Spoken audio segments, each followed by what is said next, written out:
সূরা মারিয়াম, হযরতে মারিয়াম আলাইহিস সালাম সম্পর্কে হয়তো ইতিপূর্বে আপনারা অনেক আলোচনা শুনে থাকতে পারেন, কারণ অনেক উলামায়ে কেরাম আপনাদের মাঝে এসেছেন, হয়তোবা ইতিপূর্বে আলোচনা হয়েছে কিনা আমি জানি না, হয়ে থাকতে পারে। হ্যাঁ, হয় নাই। আচ্ছা, হযরতে মারিয়াম আলাইহিস সালাতু ওয়াস সালাম, সূরা মারিয়াম। তাহলে একটু কথা বলি না, যতটুকু সংক্ষেপে পারা যায় কথা বলার চেষ্টা করব। হযরতে মারিয়াম আলাইহিস সালাতু ওয়াস সালাম, তিনি হচ্ছেন হযরতে ঈসা আলাইহিস সালাতু ওয়াস সালামের মা। এখানে মারিয়াম আলাইহিস সালামের কাহিনী উল্লেখ করে অনেকগুলো কথা বলেছেন, আমি আপনাদেরকে বলেছি। ছোট বাচ্চা মায়ের কোলে থেকে কথা বলেছেন, তিনি হলেন হযরতে ঈসা আলাইহিস সালাতু ওয়াস সালাম। জোরে বলেন সুবহানাল্লাহ। আর মাঝখানে একটু বলি, আপনারা আমরা উল্টা চলি কেমনে দেখেন, একটু বলে নেই।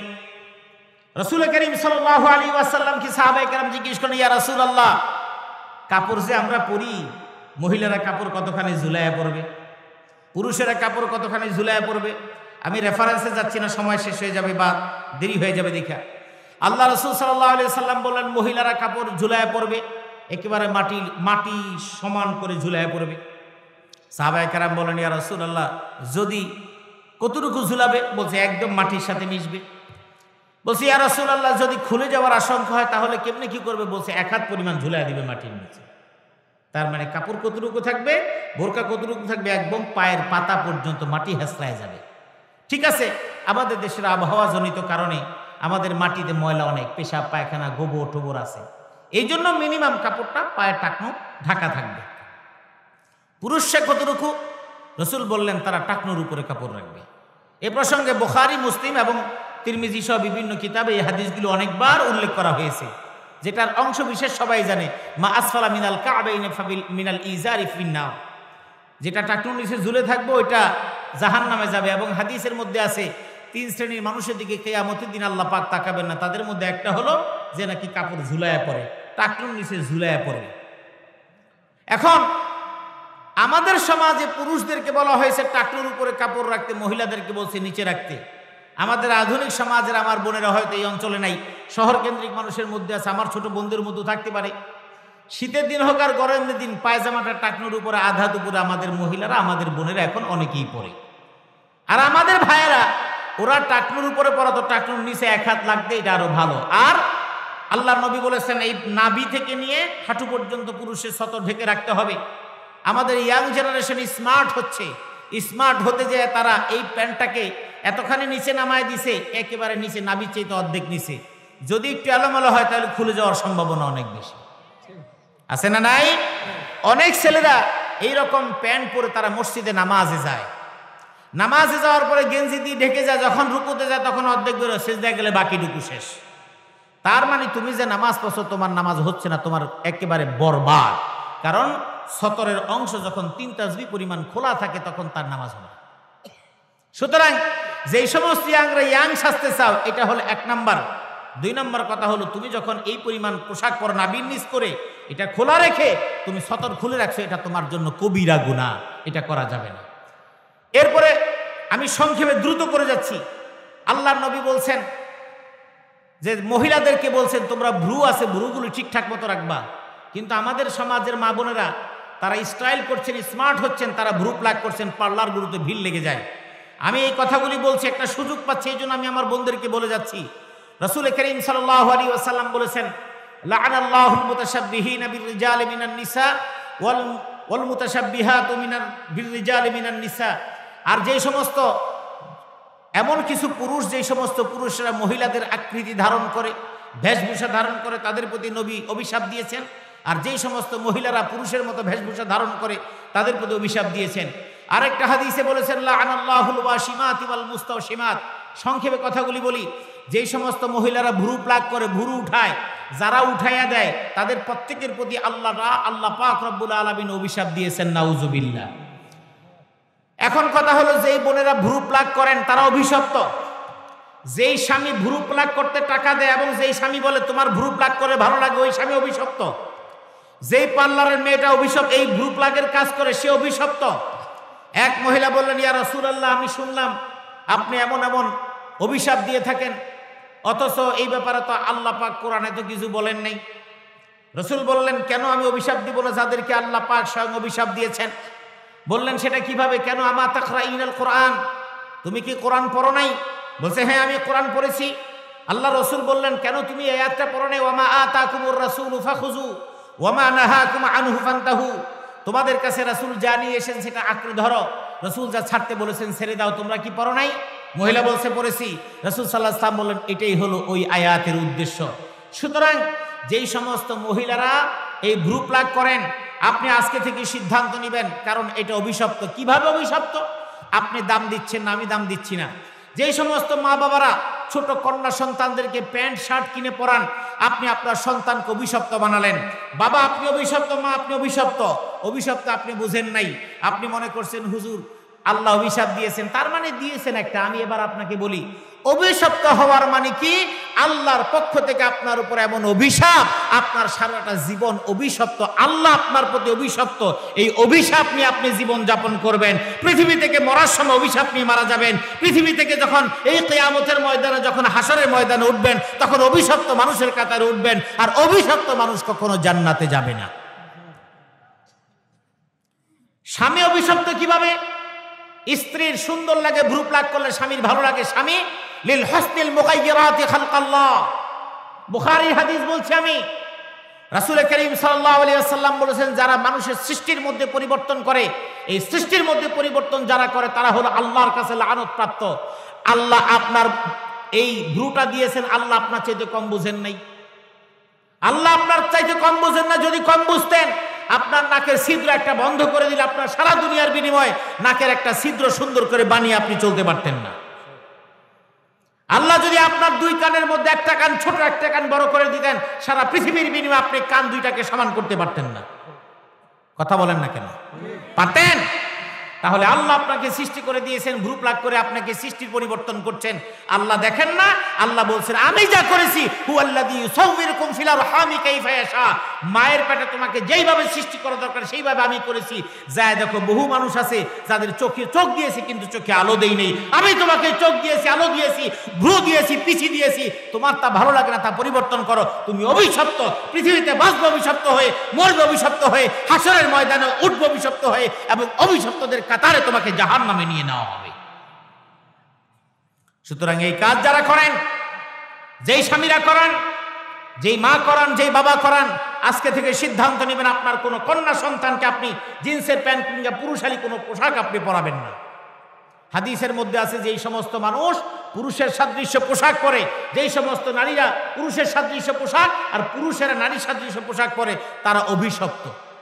আমি খালি এই কথাগুলি বলে যাচ্ছি, আপনারা মিলায় নেবেন, উলামায়ে কেরামের কাছ থেকে জেনে নেবেন। যুবকেরা তোমরা আজকে নতুন করে ফ্যাশন, একটা 50 টাকা দামের ব্যান্ড কিনে উদাকামে এরকম মাথার মধ্যে দিয়ে রাখছে, মাথার মধ্যে দিয়ে রাখছো, চুল বড় রেখে এখানে ব্যান্ড দিয়ে রাখছো। তোমার কি মেয়ে হতে ইচ্ছে করে?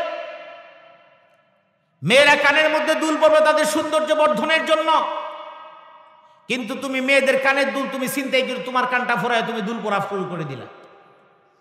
মেয়েরা হাতের মধ্যে চুড়ি পরে তাদের সৌন্দর্যের জন্য, এখন তুমিও ওই রকম সোনার চুড়ি পরলা না, রূপার চুড়ি পরলা না, তুমি প্লাস্টিকের কতগুলি বয়লার মতো হাতের মধ্যে দিয়ে তুমি রংবাজি করতেছো। তোমার যে সাদৃশ্যতা, তোমার যে আচরণ, এই আচরণ ফেরেশতারা লিখেছে তোমাকে পরিপূর্ণভাবে পেতে হবে। যে মা বাবা এই কাজগুলো করার ক্ষেত্রে উদ্বুদ্ধ করেন, মনে রাখবেন আল্লাহর কাছে আপনাকে জবাবদিহি করা লাগবে। এই সূরা মারিয়াম আলোচনা করার আগে এই কথাগুলো বললাম। মারিয়াম আলাইহিস সালাতু ওয়াস সালাম এমন একজন মহিয়সী নারী যার গর্ভে হযরতে ঈসা আলাইহিস সালাতু ওয়াস সালামকে দুনিয়াতে পাঠিয়েছেন কে? আল্লাহ পাক রব্বুল আলামিন বলেছেন কাফহা ইয়া আইন সাদ যিকরু রাহমাতি রাব্বিকা আবদাহু যাকারিয়া ইয নাদা রাব্বাহু নিদাআন খাফিয়া। আল্লাহ পাক রব্বুল আলামিন সূরা মারইয়াম শুরু করলেন। এই জায়গায় তো মারিয়াম আলাইহিস সালামের কথা দিয়ে শুরু করার কথা ছিল, কিন্তু আল্লাহ পাক রব্বুল আলামিন জাকারিয়া আলাইহিস সালামের কথা দিয়ে শুরু করলেন। এর কারণ হলো দুনিয়াবাসীকে আল্লাহ পাক রব্বুল আলামিন স্মরণ করিয়ে দিলেন জাকারিয়া আলাইহিস সালাম যিনি মারিয়াম আলাইহিস সালামের দায়িত্ব পালন করেছিলেন, লালন পালনের দায়িত্ব বাইতুল মুকাদ্দাসের মধ্যে পালন করেছিলেন। ওই জাকারিয়া আলাইহিস সালাম মারিয়াম আলাইহিস সালামের জন্ম দেখে। কারণ ইমরাতে ইমরান তিনি বাইতুল মুকাদ্দাসের একজন ইমাম। তার স্ত্রী তিনি আল্লাহ পাক রব্বুল আলামিনের কাছে দোয়া করলেন, আল্লাহ আমি একটা সন্তান চাই, বিশেষ করে আমি এমন একজন পুত্র সন্তান চাই যেই পুত্র সন্তানটা দুনিয়ায় জন্মগ্রহণ করলে বাইতুল মুকাদ্দাসের খাদেম আমি বানাবো। কারণ ওই যুগে বাইতুল মুকাদ্দাসের খাদেম হওয়া যেমন সম্মানের, এখনো সম্মানের, কিয়ামত পর্যন্ত বাইতুল মুকাদ্দাসের সাথে সংযুক্ত যারা থাকবে স্বয়ং আমার আল্লাহ তাদের সম্মান বাড়িয়ে দিবেন। সুবহানাল্লাহ। এই জন্য হামাস ফিলিস্তিনের ভূখণ্ডের স্বাধীনতার জন্য যুদ্ধ করছে। ফিলিস্তিনের হামাসকে যারা সমর্থন দিচ্ছে, ফিলিস্তিনের পাশে যারা দাঁড়াচ্ছে, ফিলিস্তিন হলো নবীদের পুণ্যভূমি। ওই ভূমি, ওই ফিলিস্তিনের মসজিদুল আকসা, এটার জন্য দূর থেকে আপনি যে প্রতিবাদ করছেন আপনারা সম্মান বাড়িয়ে দিবেন কে? সুতরাং মুসলমানের পক্ষে দাঁড়াতে হবে। জাকারিয়া আলাইহিস সালাতু ওয়াস সালাম ওই ইমরাতে ইমরানের গর্ভে যখন মারিয়াম আলাইহিস সালাম জন্মগ্রহণ করলেন, লালিত পালিত হয়ে যখন বড় হচ্ছিলেন, এক সময় যখন জাকারিয়া আলাইহিস সালাম কামরার মধ্যে গেলেন, আমি দীর্ঘ লম্বা কথা বলবো না, রাত অনেক হয়ে যাবে, সংক্ষেপে বলছি। জাকারিয়া আলাইহিস সালাম যখন বাইতুল মুকাদ্দাসের ইমামের দায়িত্ব পেলেন এবং সেই সঙ্গে মারিয়াম আলাইহিস সালামের লালন পালনের দায়িত্ব, ওয়াকাফালাহা জাকারিয়া, স্বয়ং আল্লাহ পাক রব্বুল আলামিন তার দায়িত্বে জিম্মাদারিতে দিয়ে দিলেন। যেহেতু সম্পর্কে খালু হন, এই জন্য দায়িত্বটা আল্লাহ পাক দিয়েছেন। এই দায়িত্ব পালন করতে গিয়ে একদিন যখন কাজের জন্য বেরিয়ে গেছেন, ওই হুজরার খবর নিতে ভুলে গেছেন। দিন শেষে যখন হুজরার মধ্যে যখন দরজা খুলে ঢুকলেন, ঢুকার পরে দেখেন মারিয়াম আলাইহিস সালামের কাছে অসংখ্য ফলমূল, যেই ফলমূলগুলো ওই সময় থাকার কথা ছিল না। এক সময় বাংলাদেশে মৌসুম ছাড়া আম দেখলে মানুষ পাগল হয়ে যেত, এটা কি করে সম্ভব? ভাই, যদি এখন আপনারা এই অঞ্চলের মানুষ, আপনাদের তো এটা জানা, আপনাদের কাছ থেকে আমরা জানি এখন এই চাপাই কিংবা নওগাঁ কিংবা বিভিন্ন এই এলাকার মধ্যে 12 মাসের আম পাওয়া যায়। সারা বিশ্বে এখন 12 মাসের আম পাওয়া যায়, কিন্তু এক সময় যেই মৌসুমে যেটা হয় ওটা ছাড়া কখনোই পাওয়া যেত না। আল্লাহর নবীর যুগ কিংবা তার পূর্ববর্তী সময় তো কল্পনাই করা যায় নাই। সেই সময় যখন মৌসুমবিহীন সময়, মৌসুমি ফলগুলো যখন মারিয়াম আলাইহিস সালামের হুজরার মধ্যে দেখলেন, জাকারিয়া আলাইহিস সালাম ঢুকে জিজ্ঞেস করলেন, ইয়া মারইয়ামু আন্না লাকি হাদা। জাকারিয়া আলাইহিস সালাম বললেন, হে মারিয়াম, এটা কি তোমার জন্য দেওয়া হয়েছে? এবার তিনি বললেন, হুয়া মিন ইনদিল্লাহ ইন্নাল্লাহা ইয়ারযুকু মান ইয়াশাউ বিগাইরি হিসাব। মারিয়াম আলাইহিস সালাম বললেন, আল্লাহর পক্ষ থেকে দেওয়া হয়েছে, আর তিনি যাকে দিতে চান বেহিসাবি রিজিক আল্লাহ পাক তাকে দিয়ে দেন। সুবহানাল্লাহ। এই কথাটা মানুষের বিশ্বাস হয় না। মানুষ মনে করে বেহিসাবি রিজিক আবার কেমনে দেয়? আমি কামাই করি, আমি খাই, তাহলে এটা রিজিক আবার আল্লাহ কেমনে দেয়? ভাই, আপনি কামাই করলে আপনি খেতে পারেন না। একটু উপমা দিয়ে সামনে চলে যাচ্ছি। বাজার থেকে আপনি মুরগি কিনলেন, মাছ কিনলেন, বাড়িতে আপনার স্ত্রীকে বললেন, বাড়িতে আপনার মাকে বললেন, এইটা খাবার আমার খুব খেতে ইচ্ছে করে, বাজার করে আনলাম, রান্না করে দেন। আপনার মা কিংবা আপনার স্ত্রী রান্না করলেন, আপনি বলেছেন দুপুরে কিংবা রাতে আপনার স্ত্রীর সঙ্গে, মায়ের সঙ্গে খাবেন। এমনও অনেক ঘটনা ঘটে, আপনি সেই সময় খাবার খেতে আসেন নাই, বরং দুপুরের খাবার কোনো বন্ধুর সঙ্গে আপনি খেয়ে ফেলেছেন। হয় কি হয় না? এইরকম ভুরি ভুরি নজির আছে। যদি রিজিক যদি আপনি খেতে চান, আপনারটাই যদি আপনি খেতে পারেন, এটা যদি আপনার সামর্থ্যের মধ্যে হয়, দুনিয়ার মধ্যে এমন কোটিপতি আছে যাদের টাকা ব্যাংকে ভর্তি এবং খাবারে ফ্রিজ ভর্তি, টাকা পয়সা দিয়ে সবচাইতে দামি খাবার তিনি ইচ্ছা করলেই খেতে পারেন। কিন্তু হাসপাতালের আইসিইউতে ঢুকিয়ে রাখা হয়েছে, ডাক্তার বলেছে ওই নল দিয়ে লিকুইড খাবার ছাড়া কোনো শক্ত খাবার তার মুখে দেওয়া যাবে না, ঠিক কিনা? আবার যেই মানুষটা পথে বসে আছে, ওর রান্না বান্না কোথায় হবে ও জানে না, কেউ দুপুরের খাবার খাওয়াবে তাও জানে না, ওই রাস্তার মাথায় কিংবা বাজারের মসজিদের সামনে ভিক্ষুক 5টা বসে আছে, ওর দুপুরের খাবারের কোনো খবর নাই, রাস্তায় থাকে। কিন্তু হঠাৎ করে একজন মানুষ ওই জায়গা দিয়ে আসে, এই তোমরা আসো, তোমরা কয়জন? বলে আমরা এই কয়জন আছি। বলে আরো 2-1জনকে খবর দাও। বলে কেন? চলো আমার সঙ্গে চলো। কারণ কোনো এক মানুষ চিন্তা করেছে 10 জন ফকির খাওয়াবে, কিন্তু ফকির খুঁজে পায় না, কারণ ওই জায়গার মধ্যে ফকির পায় নাই। আর এখানে ফকিরেরা বসে আছে খাবার অপেক্ষায়, ও জানে না খাবার কোথায়, কিন্তু আমার আল্লাহ ওই ফকিরদের জন্য বিরিয়ানি পাকায়া রাখছে, এটা ফকির জানে না। আমার আল্লাহ বলেন, আমি যেই রিজিক মানুষকে খাওয়াই মানুষ জানে না, যাকে ইচ্ছা তাকে খাওয়াই, যাকে ইচ্ছা আমি থাকতেও তাকে আমি খেতে দেই না। ওয়ায়ারযুকুহু মিন হাইসু লা ইয়াহতাসিব ওয়া মান ইয়াতাওয়াক্কাল আলাল্লাহি ফাহুয়া হাসবুহ। আল্লাহ পাক রব্বুল আলামিন বলছেন, যাকে আল্লাহ চান বেহিসাবি রিজিক দান করেন। সুবহানাল্লাহ। মারইয়াম আলাইহিস সালামের হুজরার মধ্যে যাওয়ার পরে যখন এটা দেখলেন, জাকারিয়া আলাইহিস সালামের মনের মধ্যে হঠাৎ একটা আকাঙ্ক্ষা জাগলো। চিন্তা করলেন, বুড়ো বয়সী ইমরান আল্লাহ পাক রব্বুল আলামিনের কাছে একটা সন্তান চেয়েছিল, আল্লাহ পাক তাকে সন্তানের বাবা বানিয়েছেন। আমি জাকারিয়া 80 বছর বয়স, আমার তো সন্তান নাই, আমারও তো মনে চাই সন্তানের মুখে বাপ ডাকা শোনার জন্য, আর আমার পরে আমার কোনো ওয়ারিস নাই। কিন্তু চিন্তিত হয়ে গেলেন, যেহেতু আমি নিজে 80 বছরের একজন বৃদ্ধ, আমার ক্যালসিয়াম ক্ষয় হয়ে গেছে, আমার শক্তি নাই, আমার চুলগুলো সাদা হয়ে গেছে, আর ওইদিকে আমার স্ত্রী, তার ব্যাপারে সিদ্ধান্ত হলো সে বন্ধা, কখনো মা হওয়ার সম্ভাবনা নাই। কিন্তু একজন নবীর অন্তরে এই বিশ্বাস আছে, যদি আমি আল্লাহর কাছে চাওয়ার মতো চাইতে পারি, তাহলে আমার আল্লাহ কখনো কাউকে ফিরাইয়া দেন না। সুবহানাল্লাহ।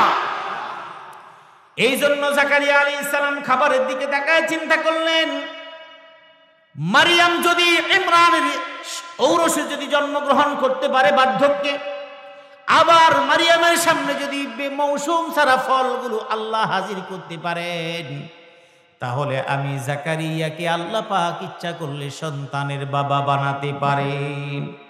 এই চিন্তা করার পরে আল্লাহ নবী জাকারিয়া আলাইহিস সালাম মেহরাবের মধ্যে নামাজের মধ্যে দাঁড়ায়া গেলেন। এরপরে আল্লাহ পাকের কাছে দোয়া করলেন। এবার আল্লাহ পাক রব্বুল আলামিন আল্লাহ নবীকে শোনাচ্ছেন, শোনো, আমি তোমার কাছে তোমার রবের একজন বান্দা জাকারিয়ার কথা বলছি। যিকরু রাহমাতিকা আবদাহু জাকারিয়া ইদ নাদা রাব্বাহু নিদাআন খাফিয়া। আল্লাহ পাক রব্বুল আলামিন আল্লাহ নবীকে বলছেন, শোনো, তোমাকে আমি জাকারিয়ার কথা তোমাকে প্রথমে বলছি। জাকারিয়া যখন নির্জনে গোপনে আল্লাহ পাক রব্বুল আলামিনের কাছে দোয়া করলেন, আল্লাহ গো, আমি তো বৃদ্ধ হয়ে গেছি, রব্বি লা তাযারনি ফারদাও ওয়া আনতা খায়রুল ওয়ারিসিন, আমার তো কোনো বংশধর নাই, তুমি যদি চাও উত্তম বংশধর তুমি দিতে পারো, তোমার কাছে আমি চাইতেছি। আল্লাহ পাক রব্বুল আলামিন জাকারিয়া আলাইহিস সালামের দোয়া কবুল করে স্বয়ং আল্লাহ রব্বুল আলামিন জাকারিয়া আলাইহিস সালামকে পুত্র সন্তানের সুসংবাদ দিয়ে দিলেন। সুবহানাল্লাহ। ঈসা ইবনে মারইয়াম, জাকারিয়া আলাইহিস সালাম দোয়া করলেন, মারইয়াম আলাইহিস সালাম তার সামনে এতগুলো খাবার দেখে আমি লম্বা করছি না, এবার চলে যাচ্ছি দ্রুত। মারইয়াম আলাইহিস সালাম বড় হয়ে গেলেন। এক পর্যায়ে তিনি যখন বড় হয়ে গেলেন, সাবালিকা হয়ে গেলেন, তিনি গোসলখানায় গোসল করার জন্য কাপড়ের কিংবা কোনো কিছু দিয়া আড়াল করে সেখানে ঢুকলেন। এমন সময় জিবরাইল আলাইহিস সালামকে আল্লাহ পাক রব্বুল আলামিন পাঠায় দিলেন, যাও জিবরাইল, আমার ওই বান্দির ঔরসে গর্বে আমি একজন সন্তান দিতে চাই, যাকে আমি পরবর্তীতে নবী হিসাবে পাঠাতে চাই। জিবরাইল আলাইহিস সালাম বললেন, এবার এসে বললেন, যখন এখানে হাজির হলেন যুবকের বেশে, যুবকের আকৃতিতে গেলেন। একজন মহিলা যে কোনোদিন কোনো পুরুষকে দেখে নাই, যে কোনোদিন পুরুষের সঙ্গে কোনোদিন কথা বলে নাই, কোনো যুবকের সামনে কোনোদিন দাঁড়ায় নাই, ওই মহিলার সামনে যখন একজন যুবক দাঁড়িয়ে গেল, ভয় আতঙ্কগ্রস্ত হয়ে গেলেন। আর ইতিমধ্যে ওই বনি ইসরাইলের মধ্যে একজন যুবক ছিল চরিত্রহীন, তার নাম কাফুর। ওই চরিত্রহীন যুবকের নেশা ছিল হলো মহিলাদের পিছু নেওয়া। এই জন্য ওই মহিলাদের পিছু নেওয়া তার চরিত্র ছিল। এই জন্য মারিয়াম আলাইহিস সালাম ধারণা করলেন এই যুবকটা সেই যুবক কিনা। এমন আতঙ্কগ্রস্ত হয়ে যাওয়ার কারণে জিবরাইল আমিন বললেন, তুমি ভয় পেও না, ক্বালা ইন্নামা আনা রাসূল রাব্বিক লিআহাবা লাকি গুলামান যাকিয়া।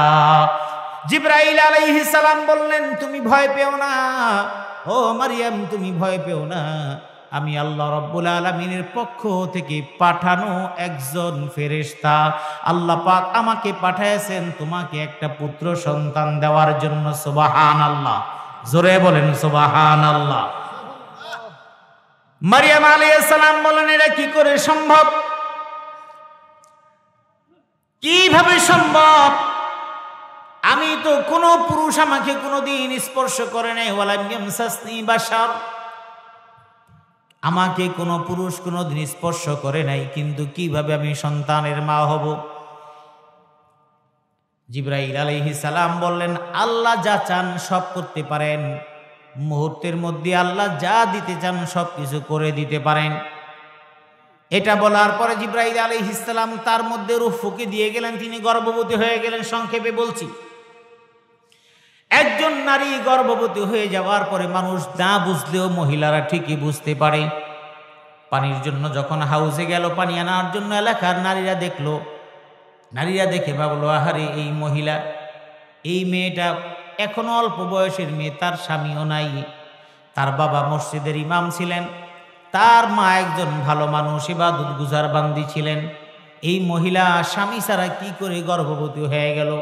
হাজার রকমের প্রশ্ন, হাজার রকমের বিভিন্ন প্রশ্নের কারণে কোন মুফাসসির উল্লেখ করেছেন মারিয়াম আলাইহিস সালামকে এলাকা ছাড়া করে দেওয়া হয়েছে এবং বিভিন্ন অপবাদ জাকারিয়া আলাইহিস সালামের কাঁধেও দেওয়া হয়েছে।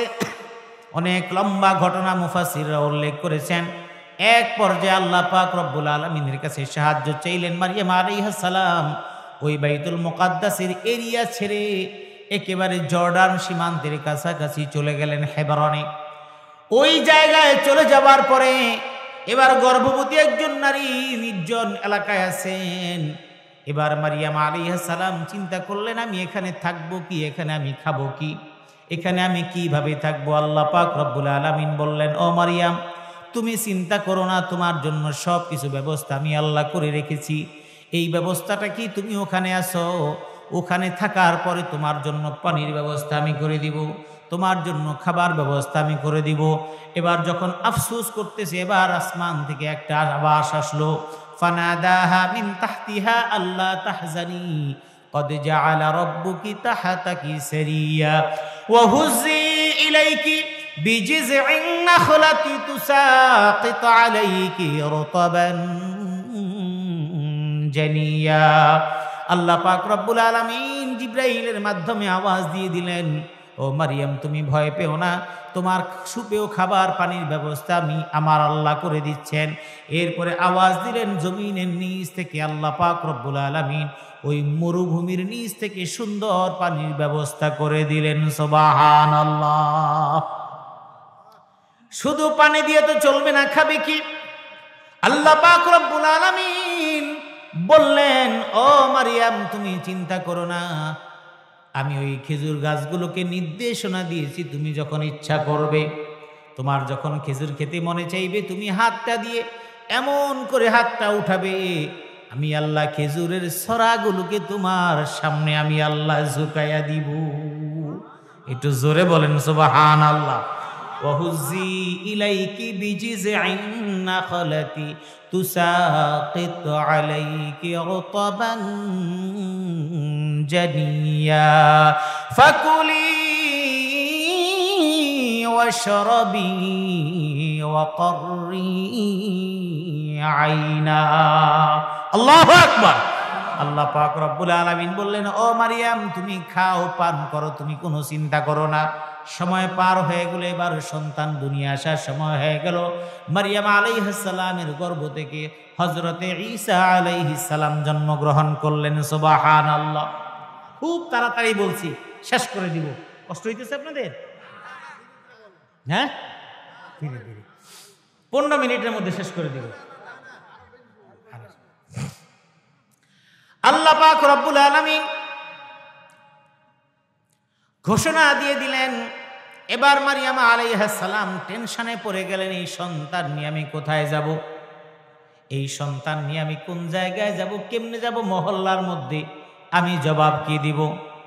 আল্লাহ পাক রব্বুল আলামিন বললেন, জবাব দেওয়ার সব ব্যবস্থা আমি নিজেই করে নিব, তুমি একটা কাজ করো।